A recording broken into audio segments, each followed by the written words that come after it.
Senator Raphael Warnock back on the Hill after last night's big election win. Democratic leader Chuck Schumer greeting him on the steps of the Capitol today.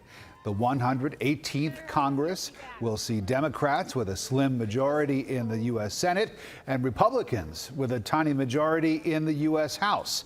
And tonight, just a day removed from the high-stakes runoff, one state lawmaker says in Georgia, we need to make the runoff longer. Representative Jasmine Clark has written legislation to extend future runoffs from 4 to 6 weeks.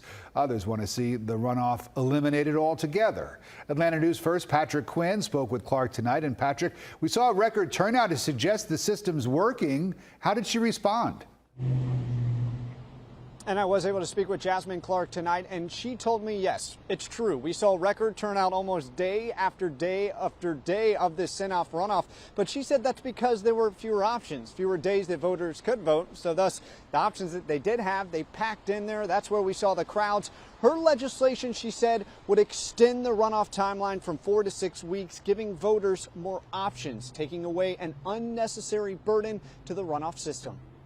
Less than 24 hours after one of the most competitive runoffs in Georgia's history was called, one state lawmaker, Dr. Jasmine Clark, is looking to change it. There was not enough time for the volume of voters that wanted to participate in the runoff election. Even in victory, Senator Raphael Warnock himself challenged the runoff system. Just because they endured the rain and the cold and all kinds of tricks in order to vote doesn't mean that voter suppression does not exist. Brad Raffensperger, Republican Secretary of State who oversees the election, he said he could see changes coming. And I think we'll be talking to the General Assembly on what can we do to further improve the process. And already talk is leading to action. Representative Dr. Jasmine Clark wants to lengthen a runoff from 4 to 6 weeks with an additional week of early voting, helping to limit the lines and take pressure off county elections officials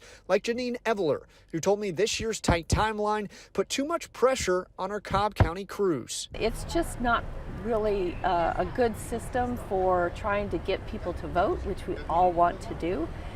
So we would really like the legislature to do some more work on that. Dr. Clark told me she's reaching across the aisle, hoping for bipartisan support when she introduces this legislation when the session starts January 9th. Others have called for eliminating the runoff altogether. Clark says the state should tread lightly. I think that there is definitely an appetite to get rid of the runoff system, but I think we have to do this with caution.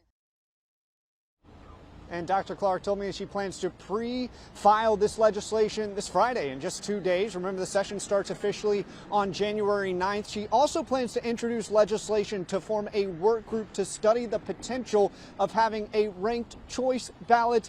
All to say, everyone I've talked with says they expect a robust conversation amongst lawmakers as soon as this session starts, all focused on the runoff system. Live tonight outside the state capitol, Patrick Quinn, Atlanta News First. Patrick, thank you.